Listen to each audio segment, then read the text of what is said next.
เป็นแถวหน้าไอ้แม่มาให้เลยครับสุภาพสตรีมาแถวข้างหน้าเลยอันนี้กรรมการสุภาพสตรีแม่บ้านผู้สูงอายุ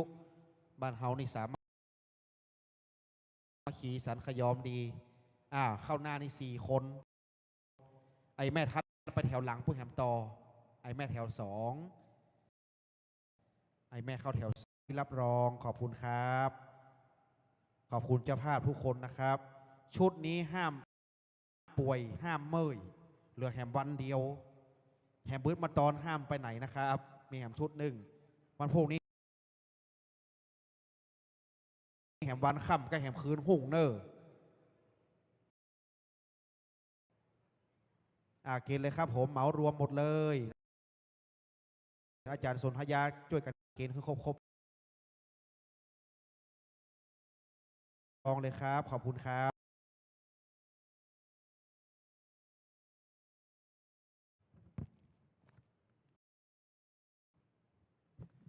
บัดนี้ได้ประเคนถวายครบทุกรูปแล้วประเสริฐนั้นกล่าวขอกราบพระธนาพระเดชพระเวทีรองเดินกรุงเทพมหานครพระมหาเถระประธานสงฆ์จะได้โปรดเมตตากล่าวสังเวชกถาและจากนั้นพระสงฆ์ท่านนั้นจะได้อนุโมทนาเป็นลำดับต่อไปกล่าวขอกราบพระธนาด้วยความเคารพครับ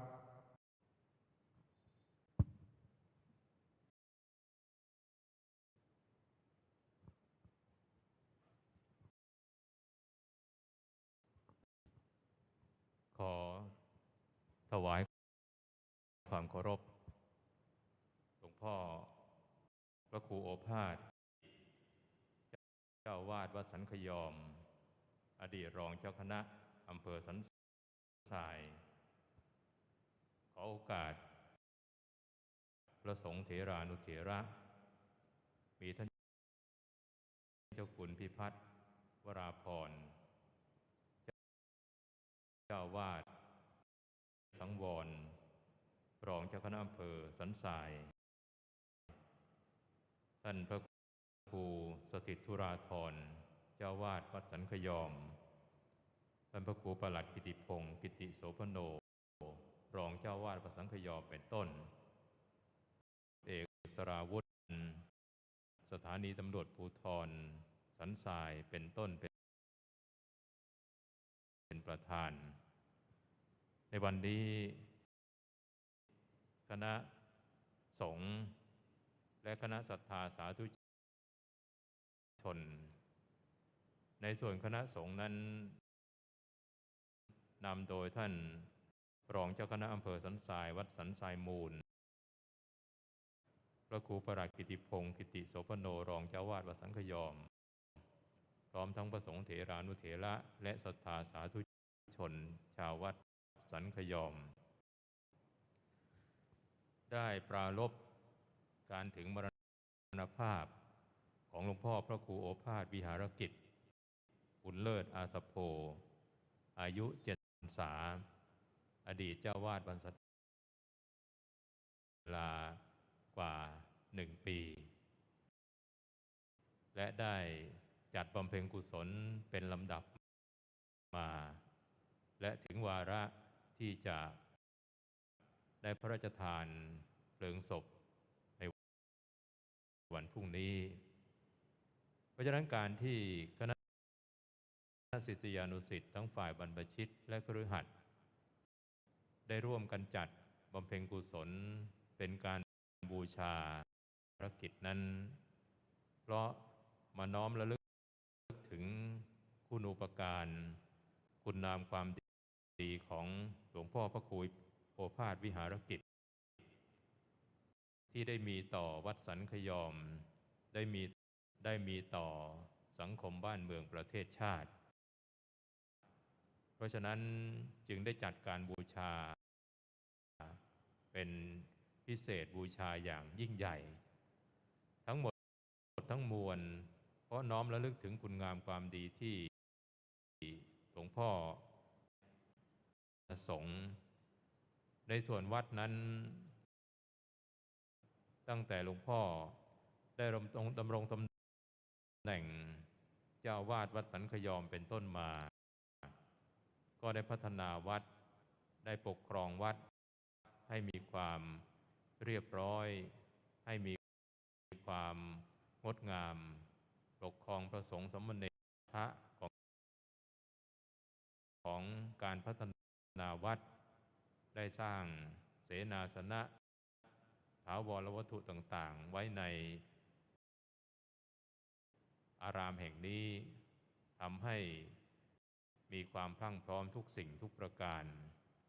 แม้ในตัวของหลวงพ่อเองนั้นก็เป็นพระเถระที่มีความน่าเคารพพระธรรมวินัยมีศีลมีศีราจารวัตรที่งดงามเพราะฉะนั้นจึงทำให้ญาติโยมเกิดความศรัทธาและสิ่งสำคัญนอกเหนือจากอัตสมบัติที่เป็นศีราจารวัตรของหลวงพ่อก็คือการบำเพ็ญประโยชน์การสร้างสรรค์สิ่งที่เป็นคุณเป็นประโยชน์แก่วัดแก่ญาติโยมสาธุชนโดยทั่วไปเพราะฉะนั้นสิ่งเหล่านี้จึงเป็นเครื่องกระตุ้นเตือนใจให้ศรัทธาสาธุชนทั้งหลายท่านได้รับการแสดงน้ำใจต่อของหลวงพ่อโดยตรงบ้างบางท่านก็ได้รับโดยอ้อมบ้างแต่ทั้งหมดทั้งมวลนั้นมาร่วมกันบูชาพระคุณของท่านเวทีการแสดงออกการความกตัญญูกตเวทีนั้นพระสัมมาสัมพุทธเจ้าตรัสบอกว่าเป็นพื้นฐานเป็นรากฐานของคนดีคนดีนั้นต้องมีพื้นฐานของที่จะได้ชื่อว่าเป็นคนดีคุณสมบัติที่สำคัญนั้นก็คือความกตัญญูกตเวทีการรู้พระคุณของท่านว่าท่านผู้นั้นผู้นี้ได้เคยทำได้เคยให้แก่เราเพราะฉะนั้นการรู้จักคุณธรรมอย่างหนึ่งที่คนดีทั้งหลายมีความสำคัญเรียกว่าเป็นสัญลักษณ์เป็นเครื่องหมายของคนดีหรือแม้แต่บางท่านอาจจะไม่ได้มีความเกี่ยวข้องไม่ได้รับปฏิการะจากหลวงพ่อโดยตรงแต่หลายท่านเห็นได้ยินกิตติศัพท์คุณงามความดีของท่านก็มาร่วมในการบูชาพระคุณของท่านเป็นการบูชาคนดีเป็นการบูชาประกาศเกียรติคุณของคนดีพระสัมมาสัมพุทธเจ้าตรัสบอกว่าบูชาจะบูชนียานังบูชาบุคคลหรือสิ่งที่ควรบูชานั้นเป็นมงคลอันสูงสุดหรือว่าเป็นมงคลชีวิตอย่างหนึ่งหลวงพ่อพระครูโอภาสวิหารกิจนั้นจัดว่าเป็นปูชนียบุคคลที่ควรแก่การเคารพบูชาเพราะท่านได้สร้างประโยชน์พระสัมมาสัมพุทธเจ้าเคยตรัสไว้ว่ากาโลเกสุทุกอาจจตังปุชนาระโหซึ่งแปลความว่าบุคคลใดได้เคยทำคุณงามความดีไว้ก่อน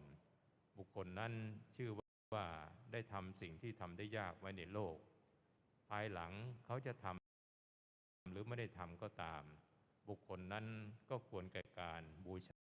าตลอดไปท่านจะถึงมรณภาพไปแล้วตามธรรมดาของชีวิตแต่สิ่งที่ท่านทำไว้นั้นเป็นคุณงามความดีที่ปรากฏแก่ศิษยานุศิษย์ที่ปรากฏแก่คนทั่วไปปฏิปทาสร้างปฏิปทาอย่างนี้จัดว่าได้ทำสิ่งที่ทำได้ยากอยู่หรือไม่มีชีวิตอยู่ก็ตามก็ควรแก่การบูชาตลอดไปนั่นหมายความว่าเป็นปูชนียบุคคลตลอดไปเพราะฉะนั้นการมาร่วมกันจัดบำเพ็ญกุศลอุทิศถวายพระราชทานเพลิงศพให้แก่หลวงพ่อพระครูโอภาสวิหารกิจนี้จึงถือว่าเป็นคุณธรรมที่สำคัญ เป็นเรื่องควรแก่การอนุโมทนาเป็นการแสดงออกซึ่งความกตัญญูกตเวทีก็ต้องขออนุโมทนากับคณะสงฆ์และคณะศิษยานุศิษย์ทั้งฝ่ายบรรพชิตและคฤหัสถ์ทำความดีที่เราได้สั่งสมอบรมมา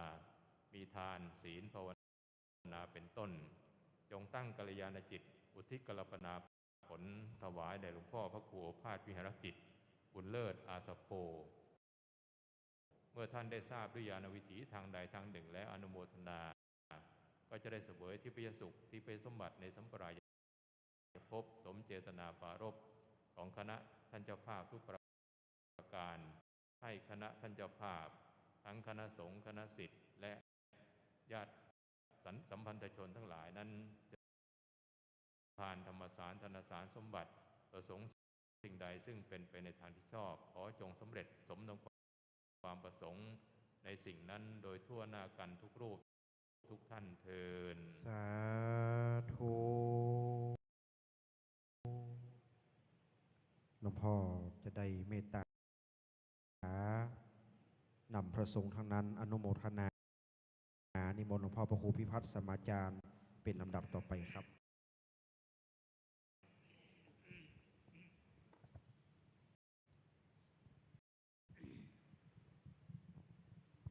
ยะถาวะริวหาปุลาภริปุเรนติสาคลังเอวเมวะอิโตตินังเปตานังอุปกปปติตุสพเพปุเรนตุสังกปาจันโทปนรโสยะถามณิโชติรโสยะถาสัพพิติโยพะโลโกวินวันตรายโยสุขิเตขายุโกภวัสสัพเพติโยวิวัชชันตุสัพพะโลโกวินาศตุมาเตภวัตวันตรายสุขิเตกาตนาสีเดสเนจังวุตปัจจายโนจัตตารโรธรรมาวัฏฐานติอาลังยานจักโกทาคินาเทนาสังฆังปฏิติตาติคารัตตังหิตายาเนทัสสิโตเปตตาอุลาลาจะภิกขุนามานุ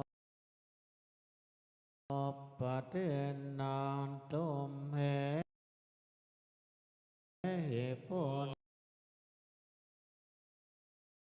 ปะกังลังตุสัพพะเทวตาสัพพะพุทธานุภาเวนัสสตาสุภวตุสัพพะมังเวนัสสตาสุติภวันตุเตภวตุสัพพะมังคลังลังตุสัพพะเทวตาสัพพะสังฆานุภาวันตุเตสาธุตั้งจิตให้เป็นสมาธิเจริญจิตตภาวนาพร้อมกันคือพอสมควรแก่เวลานะครับ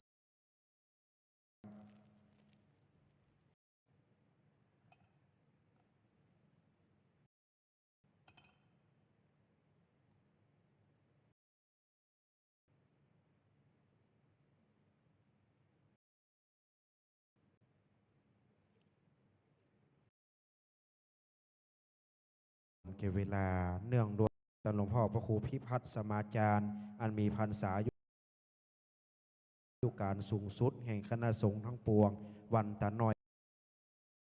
บ่ฮือเป็นบาปเป็นกรรมพร้อมกันนะครับเนอวันตามิพันเตสัปปังอาปัตทังคัมมาทัพเมพันเตมะยากะตังปินตาปังสามินากะตังอามิ จัตตาโลธรรมาวทันติอายุวันโนสุขังพลัง สาธุชุดภาคเช้าสู่มาวันตะน้อยสังฆทานธรรมหลวงพ่อตุลุงบุญเลิศพร้อมนะครับ วันตามิปังคัมมานอนุโมนตาปังสามินากะตังปุญญังไมหังตาตะปั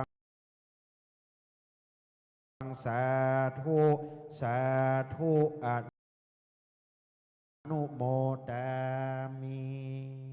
รถรับทายทานนิมนต์พระสงฆ์ฉันเพลในวัดนะครับ ที่กุฏิไม้สักและศาลารับรองในวัดกล่าวในนามคณะสงฆ์สันทรายในนามคณะสงฆ์สันทรายน้อยสันพระเนตรสันขยอมกราบนมัสการขอบพระคุณพระเดชพระคุณเจริญและหลวงพ่อท่านเจ้าคุณพระพิพัฒน์วราพรคณะสงฆ์เวียงเชียงใหม่คณะสงฆ์สารพีเชียงดาวเมืองปาวนะครับทุกอำเภอในมาเจ้านี้ที่ได้โปรดอาจารย์ชันเพขึ้น